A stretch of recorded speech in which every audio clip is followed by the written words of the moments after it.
Hello दोस्तों, हमारी science की क्लास शुरू हो चुकी है। जैसा कि आप सभी को पता है ये बात, क्योंकि हमारी एक क्लास अपलोड हो चुकी है और इसी चैनल पर, जिसे आप पहले देख सकते हैं। और अगर आपने नहीं देखी है तो उसकी लिंक डिस्क्रिप्शन में हम डाल देंगे, तो वहाँ से आप देख सकते हैं। उसमें हमने पदार्थों के बारे में जाना था।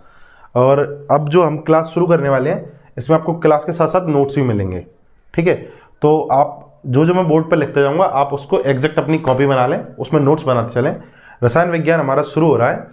पदार्थ के बारे में कुछ एक चीज़ हमने बताई थी, लेकिन दोबारा से 9th क्लास की एनसीईआरटी की लेवल से हम क्लास को शुरू कर दिए। ठीक है, तो सबसे पहले रसायन विज्ञान क्या होता है, यानी कि जब हम कोई विषय पढ़ने जा रहे हैं तो हमें इतना तो पता हो कि उसमें हम क्या क्या पढ़ने वाले हैं। तो रसायन विज्ञान जैसा कि विज्ञान की एक शाखा है, विज्ञान की वह शाखा जिसमें पदार्थों के गुणों का अध्ययन किया जाता है, पदार्थों के संगठन का अध्ययन किया जाता है, पदार्थों की संरचना का अध्ययन किया जाता है और पदार्थों में रासायनिक अभिक्रिया के दौरान होने वाले परिवर्तनों का अध्ययन किया जाता है। ठीक है, तो आप इसी तरीके से लिखें ताकि आपके माइंड में क्लियर रहेगा ये चार चीज़ें। ठीक है, और जब हम आगे पढ़ेंगे केमिस्ट्री में तो आपको समझ में आता जाएगा कि हम क्या पढ़ रहे हैं। हमारी केमिस्ट्री पदार्थ से शुरू हो रही है और इसी में अंदर जाने वाली है। ठीक है, तो रसायन विज्ञान की परिभाषा ये हो गई, उसमें कुछ समझने वाली ज़्यादा बात है नहीं है। ठीक है, रसायन विज्ञान के जनक हैं एंटोनी लेवाइजियर। अगर एंटोनी याद नहीं रहता है तो लेवाइजियर याद रखें इतना। ठीक है, अगर बाई चांस बहुत बेसिक क्वेश्चन आता है तो आपका आ सकता है कि रसायन विज्ञान के जनक कौन है। ठीक है, ये बात आपकी समझने के लिए। तो पदार्थ से हमारी कहानी शुरू हुई, यानी कि विज्ञान में, रसायन विज्ञान में हम पदार्थों के बारे में पढ़ने वाले हैं। ठीक है, तो ये चीज़ें कुछ हमने लास्ट क्लास में पढ़ ली थी, लेकिन इनके प्रॉपर नोट्स के लिए हम इनको दोबारा बता रहे हैं कि पदार्थ वो चीज़ होती है जिसमें द्रव्यमान होता है और जिसका आयतन होता है। ठीक है, अब पदार्थ के जो भौतिक स्वरूप का मतलब है कि फिजिकली पदार्थ कैसे बना होता है। तो आप लिख लें कि पदार्थ कणों से मिलकर बना होता है, पार्टिकल्स से। इन पार्टिकल्स को हम एटम बोलते हैं। ठीक है, जो आगे हम डिटेल में अगले चैप्टर में पढ़ेंगे। दूसरी बात कि पदार्थ के कण बहुत छोटे होते हैं, एटम बहुत छोटे होते हैं। ठीक है, अब ये जो कण है ना, ये पदार्थ में जो कण होते हैं, इनके गुण को हम समझेंगे, क्योंकि इनके जो गुण है ना वही बताते हैं कि पदार्थ कौन सी अवस्था में रहने वाला है। पदार्थ के जो कण हैं उनके अभिलाक्षणिक गुण, यानी कि कैरेक्टरिस्टिक फीचर्स। ठीक है, ये 3 है। पहली बात कि कणों के बीच में रिक्त स्थान होता है। ठीक है, दूसरी बात कि कण जो है वो निरंतर गतिशील होते हैं, और तीसरा कि ये एक दूसरे को आकर्षित करते हैं। अब ये जो 3 गुण हैं यही बताएंगे कि पदार्थ कौन सी अवस्था में है। ठीक है, कणों के बीच में रिक्त स्थान होता है, इसके लिए एक एक्सपेरिमेंट दिया गया है एनसीईआरटी में, और ये एक्सपेरिमेंट पर एक क्वेश्चन आता है। ठीक है, तो आप सभी इस क्वेश्चन का आंसर देना। जैसे कि एक बीकर है, उसमें 1 लीटर पानी भरा हुआ है। ठीक है, अब लगभग आप इसमें 100 ग्राम नमक, या लगभग इतना नमक जितना इसमें घुल सकता है उतना नमक आप इसमें डाल देते हैं। ठीक है, तो आपने वाटर में सॉल्ट डाल दिया है। ठीक है, ये सॉल्ट को आपने घोला। ठीक है, तो घुलने के बाद जब ये सॉल्ट इसमें पूरा घुल जाएगा, इस पानी का स्तर बढ़ेगा, घटेगा या उतना ही रहेगा? ऐसा क्वेश्चन पेपर में आता है डायरेक्ट। तो बताइए क्या होगा? दरअसल इसका स्तर बिल्कुल भी नहीं बढ़ता, ये वहीं के वहीं रहता है। आप चाहें तो ऐसा करके देख सकते हैं, कोई भी बर्तन लें, उसमें एक चिन्ह लगा लें जहाँ पे पानी है, और ऐसा करके देख लें। तो ये कैसे हो पाया? ये तभी हुआ जब ये जो NaCl के, यानी जो सॉल्ट के कण हैं, वो पानी के कणों के बीच में जाके कहीं कहीं फिट हो गए, यानी इन कणों के बीच में स्थान रहता है। ठीक है, दूसरा पॉइंट है कि कण निरंतर गतिशील होते हैं। तो कल जैसे कि हमने समझा था कि गैस के कण काफ़ी दूर दूर रहते हैं, पानी के कण उससे पास रहते हैं, और सॉलिड के कण काफ़ी पास में रहते हैं। लेकिन क्या सॉलिड के अंदर भी कण गतिशील होते हैं? हाँ, सॉलिड के कण अंदर भी कण जो है आपस में गतिशील रहते हैं, वो एक ही स्थान पर वाइब्रेट करते रहते हैं। ठीक है, और तीसरी बात है एक दूसरे को आकर्षित करते हैं, यानी कि कणों के बीच में अंतर आणविक बल होता है, इंटरमोलिकुलर फोर्स होता है। ठीक है, तो इसके द्वारा ये कण आपस में जुड़े हुए रहते हैं। अब हम इन्हीं तीनों गुणों को पदार्थ की तीनों अवस्थाओं में देखते हैं। अब ये जो हमने पदार्थ के कणों के जो गुण पढ़े हैं ना, कि पदार्थ के कणों के बीच में रिक्त स्थान होता है, ये हमेशा गतिशील होते हैं। गतिशील का एक और बता दूं, इनमें गतिज ऊर्जा होती है, इसलिए गतिशील होते हैं। ठीक है, गतिज ऊर्जा जिसको हम काइनेटिक एनर्जी भी बोलते हैं। ठीक है, तो इनमें गतिज ऊर्जा होती है और ये कण एक दूसरे को आकर्षित करते हैं, यानी इनके मध्य में एक फोर्स होता है जिसको अंतर आणविक बल कहते हैं। ठीक है, अब जो सॉलिड होते हैं, जो द्रव होते हैं, जो गैस होते हैं, ये क्यों ऐसे हैं? तो उसके कारण ये तीनों चीज़ें हैं। देखिए, कणों के बीच में रिक्त स्थान, तो सॉलिड में ये बहुत कम होता है। ठीक है, सॉलिड में सबसे कम होता है ये चीज़। उसके बाद इसमें आप देख रहे होंगे जैसे एक कण है तो इनके बीच में थोड़ा थोड़ा स्थान है, और गैस में तो कण बहुत दूर दूर हैं। तो ऐसा ही होता है, इसी के कारण ये लोग, ये सॉलिड है, ये लिक्विड है और एक गैस है। ठीक है, दूसरी बात है कि कण निरंतर गतिशील होते हैं। तो इसमें तो आपको दिख रहा है कि ये कण जो है ये अभी इधर जाएगा, फिर इधर से इधर जाएगा, ये इसकी दीवार पर लगते रहेंगे, जो भी बर्तन है उसकी दीवार पर। ठीक है, वाटर भी फ्लूइड करता है, मतलब इधर उधर वाटर में भी कण मूव करते रहते हैं। ठीक है, सॉलिड जो होता है उसमें कण अपनी स्थान पर वाइब्रेट करते रहते हैं, ऐसे आगे पीछे इस तरह से वाइब्रेट करते रहते हैं। ठीक है, लेकिन होती यहाँ पे भी गतिज ऊर्जा होती है उनमें, इसलिए कणों में हमेशा याद रखें निरंतर गतिशील रहते हैं, उनमें गतिज ऊर्जा होती है। अब ये कण जब ट्रांसफर होंगे, एक फॉर्म से दूसरी फॉर्म में जाएगा, यानी सॉलिड से अब लिक्विड बनेगा, तब भी कारण यही गतिज ऊर्जा होने वाली है। ठीक है, उसकी गतिज ऊर्जा में अगर इनकी ऊर्जा में वृद्धि हो गई तो ये कण एक दूसरे से दूर हो जाएंगे, जैसे दूर होंगे वैसे ये द्रव अवस्था में आ जाएगी चीज़। ठीक है, और अगर इसको हम और ऊर्जा देंगे तो ये कण गैस अवस्था में पहुंच जाएंगी। ठीक है, ये जो वस्तु है ये गैस बन जाएगी लिक्विड से। ठीक है, तीसरी बात है कि ये कण एक दूसरे को आकर्षित करते हैं। तो आप देख रहे हो कि इसमें ये आकर्षण बल ज़्यादा है, इसमें ये कम है, और गैस में सबसे कम है। ठीक है, अब चूंकि इसके कण इतने पास पास में हैं और इस तरह से बंधे हुए हैं, इनमें आकर्षण बल बहुत ज़्यादा है, इसलिए हमने जैसा कि पिछली क्लास में पढ़ा था कि इसमें हम इसको कंप्रेस नहीं कर सकते हैं। सॉलिड को अगर हम कंप्रेस करेंगे तो ये टूट जाएगा, लेकिन कंप्रेस नहीं होगा। ठीक है, इसलिए सॉलिड्स को रिजिड बोलते हैं, रिजिड यानी कि दृढ़। ठीक है, जबकि अगर वाटर को करेंगे तो वाटर थोड़ा बहुत हो सकता है, और गैस को हम बहुत अच्छे से कंप्रेस कर सकते हैं। इसको जितना चाहें आप उतना कंप्रेस कर सकते हैं, बहुत हद तक।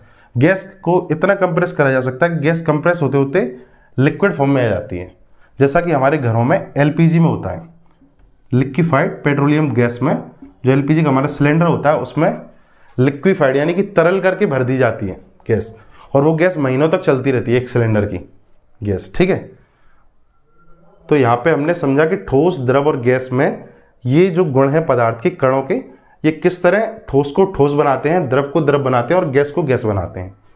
अब दूसरी बात यह है कि कई सारी चीज़ें ऐसी होती हैं जो ठोस, द्रव और गैस तीनों अवस्थाओं में पाई जा सकती हैं, जिसका सबसे बेसिक एग्जाम्पल है पानी या जल। ठीक है, तो जल द्रव अवस्था में तो पाया ही जाता है, जब इसको हम ठंडा करते हैं तो ये बर्फ के रूप में सॉलिड अवस्था में पाया जा सकता है, और इसकी जो जल वाष्प होती है वो गैस होती है। ठीक है, तो जल के माध्यम से हम समझेंगे कि कोई अवस्था में परिवर्तन कैसे होता है। ठीक है, तो आइए समझते हैं कि पदार्थ की अवस्था में परिवर्तन कैसे होता है। तो अब हम देखने वाले हैं पदार्थ की अवस्था में परिवर्तन को। ठीक है, कि पदार्थ की अवस्था में परिवर्तन कैसे होता है। ठीक है, तो इसका एक कारण है तापमान, और दूसरा इसका कारण हो सकता है प्रेशर, दाब। तापमान से कैसे हो रहा है, अब इस चीज़ को हम समझते हैं। जब हम ठोस को आप हीट करेंगे, जैसे आप बर्फ़ का एग्जांपल माइंड में रखना केवल, जैसे आप बर्फ़ को अगर एक बीकर में लेके हीट करते हैं तो वो धीरे धीरे पानी बन जाएगा। ठीक है, और पानी को जब आप हीट करते रहेंगे तो थोड़ी देर पानी उबलने लगेगा और पानी गैस बनकर पूरा उड़ जाएगा। ठीक है, तो जब ठोस को आप गर्म करेंगे तो द्रव बनेगा, और द्रव से गैस। अब इसका कारण क्या होता है, तापमान बढ़ने पर ऐसा क्या होता है ठोस में कि ठोस द्रव में परिवर्तित होने लगता है। तो उसका कारण ये है कि इससे तापमान से जो ऊष्मीय ऊर्जा मिलती है, जो हीट एनर्जी मिलती है, उससे उन कणों का, जो हमने पढ़ा था हर एक कण निरंतर गतिशील होता है, उस कणों में जो गतिज ऊर्जा रहती है वो बढ़ने लगती है। जैसे मान के चलिए ये है सॉलिड, अब ये कण है, इनके पास में पास में कण है। अब जैसे ये वाइब्रेट कर रहे हैं आपस में ये कण, जिस तरह से इस कण की ऊर्जा बढ़ जाएगी, इसमें गतिज ऊर्जा बढ़ जाएगी, जो ऊष्मीय ऊर्जा है वो इसके अंदर गतिज ऊर्जा बन के आ रही है, वो ऊर्जा जैसी बढ़ेगी वैसे ये थोड़ा ज़्यादा वाइब्रेट करने लगेगा, और ये एक दूसरे से दूर हो जाएंगे कुछ इस तरह से, और ये द्रव में परिवर्तित हो जाएगा। ठीक है, उसके बाद यदि हम और करते रहते हैं तो ये धीरे धीरे करके और दूर हो जाएंगे और एक गैस में परिवर्तित हो जाता है। तो इस तरह से तापमान के कारण, तापमान एक ऐसा फैक्टर है, एक ऐसा कारक है जिसके कारण ठोस द्रव में बदल सकता है, द्रव गैस में। ठीक उसी प्रकार यदि हम गैसीय अवस्था में से इसे ठंडा करते हैं तो ये द्रव में वापस बदल सकता है और द्रव भी ठोस में बदल सकता है। ठीक है, तो तापमान देने से जो परिवर्तन हो रहा है उसका कारण लिख लेना आप कि कणों की गतिज ऊर्जा का बढ़ना। ठीक है, अब आगे चलते हैं गलनांक पे। जब किसी ठोस को यानी सॉलिड को हम जब गर्म करते हैं तो वो जब पिघलने लगता है तो उस पॉइंट को बोलते हैं मेल्टिंग पॉइंट, गलनांक। ठीक है, मेल्टिंग पॉइंट की डेफिनेशन कुछ इस तरह है कि जिस न्यूनतम तापमान पर ठोस पिघलकर द्रव बनना शुरू होता है, ये न्यूनतम तापमान है। जैसे कि आपने बर्फ लिया एक बीकर में, इसमें कुछ आइस क्यूब्स हैं, बर्फ के टुकड़े, इनको आपने हीट किया।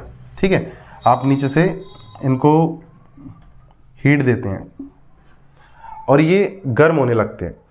तो अगर इसका टेम्परेचर 0 डिग्री से कम है तो ये बर्फ में रहेगा।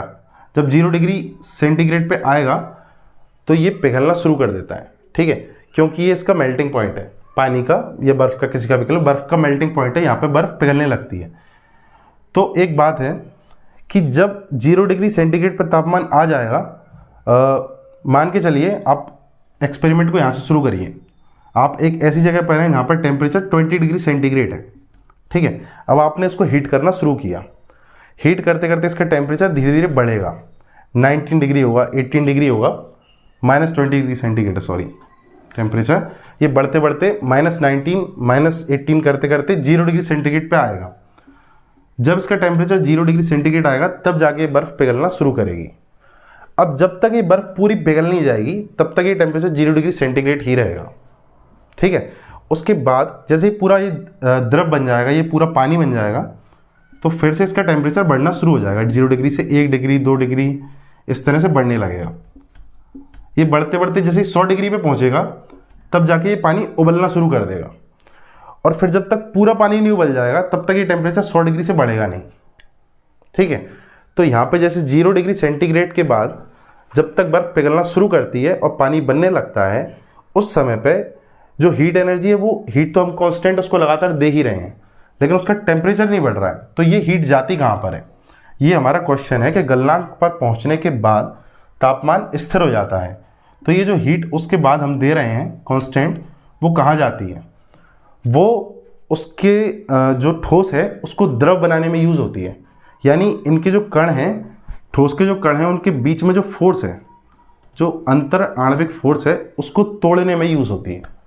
ठीक है, इसी कारण से इसी ऊष्मा को, जो ऊष्मा पूरा ठोस को द्रव बनाने में लगती है, उसे बोलते हैं संगलन की, यानी कि फ्यूज़न की प्रसुप्त ऊष्मा, लेटेंट हीट ऑफ फ्यूज़न, संगलन की प्रसुप्त ऊष्मा बोलते हैं। इसकी डेफिनेशन भी है कि वो ऊष्मीय ऊर्जा जो 1 किलोग्राम ठोस को द्रव बनाने में यूज़ होती है एट मेल्टिंग पॉइंट और वायुमंडलीय दाब पर। ठीक है, वायुमंडलीय दाब पर जैसे ही मेल्टिंग पॉइंट आता है वैसे ही उसके बाद से 1 किलोग्राम ठोस को द्रव में बनाने के लिए जो ऊर्जा, ऊष्मीय ऊर्जा यूज़ होती है, उसे कहते हैं संगलन की प्रसुप्त ऊष्मा। तो यहाँ पे हमने मेल्टिंग पॉइंट को समझ लिया है और हमने लेटेंट हीट ऑफ फ्यूज़न यानी कि संगलन की प्रसुप्त ऊष्मा को समझ लिया है। इसके बाद हम अगली क्लास में क्वथनांक को पढ़ेंगे और वाष्पीकरण की प्रसुप्त ऊष्मा को पढ़ेंगे। ठीक है, उसके बाद हम इवेपोरेशन यानी कि वाष्पीकरण के जो कुछ फैक्टर होते हैं, कारक होते हैं, उनको समझेंगे, क्योंकि उस पर क्वेश्चंस पेपर में आते हैं। ठीक है, अगर इसके बाद मैं वो सारी चीज़ें अभी बताऊंगा आपको तो वीडियो लेंथी हो जाएगा और आप देखोगे नहीं। ठीक है, तो वो हम अगली वीडियो में बनाएंगे। ओके, अगर आपको लेक्चर आज का समझ में आया हो और अच्छा लगे तो वीडियो को लाइक ज़रूर करें और चैनल को सब्सक्राइब करें और हमारे साथ बने रहें, ताकि धीरे धीरे करके आप ये सारे सब्जेक्ट्स, क्योंकि अब इंग्लिश की, मैथ की और साइंस की तीनों की क्लासेस हमारे इस चैनल पर रेगुलर आने वाली हैं, तो इसके चैनल के साथ बने रहें और अपनी तैयारी को जारी रखें।